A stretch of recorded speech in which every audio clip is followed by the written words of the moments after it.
बुद्धिमान मंत्री और राजा की परीक्षा। प्राचीन काल में मगध राज्य में एक राजा था जो अपनी प्रजा के कल्याण के लिए हमेशा चिंतित रहता था।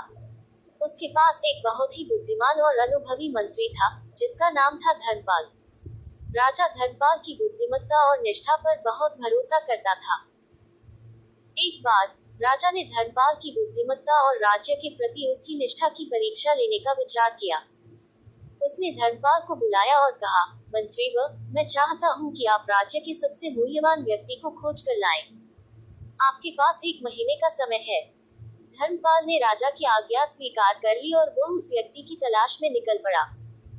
वह पूरे राज्य में घूमा, व्यापारियों से मिला, विद्वानों से बात की, सैनिकों से चर्चा की और किसानों के बीच भी गया। उसने हर वर्ग के लोगों का अवलोकन किया, उनकी बातचीत सुनी और उनके कार्यों को देखा। 1 महीना बीत गया। धर्मपाल राजा के पास लौटा। राजा ने उत्सुकता से पूछा, तो मंत्रीवर, क्या आपको राज्य का सबसे मूल्यवान व्यक्ति मिल गया? धर्मपाल ने सिर झुकाकर कहा, महाराज, मुझे वह व्यक्ति मिल गया है।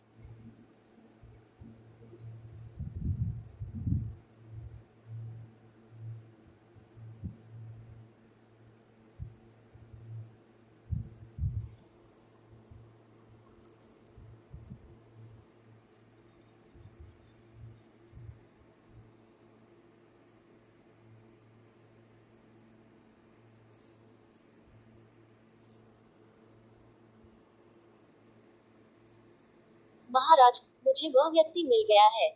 राजा ने कहा, तो उसे मेरे सामने लाओ। धर्मपाल ने कहा, महाराज, वह व्यक्ति यहाँ नहीं है। वह मैं स्वयं हूँ। राजा हैरान रह गया। उसने क्रोधित होकर कहा, यह क्या मूर्खता है धर्मपाल?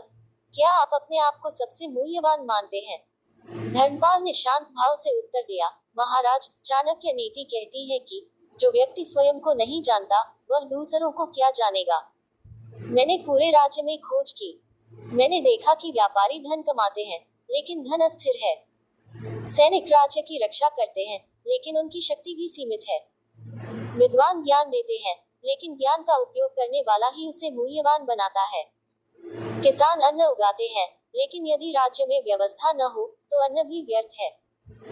मैंने पाया कि इस राज्य में मैं ही वह व्यक्ति हूँ जो आपकी आज्ञा का पालन करता हूँ, जो राज्य की व्यवस्था बनाए रखता हूँ, जो हर समस्या का समाधान खोजने का प्रयास करता हूँ और जो अपनी बुद्धि और अनुभव से राज्य को स्थिर रखता हूँ। यदि मैं न होता तो ये राज्य अव्यवस्थित हो जाता। मेरी निष्ठा और मेरी सेवा ही इस राज्य की सबसे बड़ी संपत्ति है। इसलिए महाराज, मैं ही इस राज्य का सबसे मूल्यवान व्यक्ति हूँ। राजा ने धर्मपाल की बात सुनी और मुस्कुरा दिया। वह समझ गया कि धर्मपाल ने केवल स्वयं की प्रशंसा नहीं की, बल्कि उसने चाणक्य नीति के उस सिद्धांत को सिद्ध किया था कि ज्ञान, विवेक और कर्तव्य निष्ठा ही किसी व्यक्ति को वास्तव में मूल्यवान बनाती है और अपने महत्व को समझना भी बुद्धिमत्ता का एक हिस्सा है। राजा ने धर्मपाल को गले लगाया और उसकी बुद्धिमत्ता और निष्ठा की सराहना की।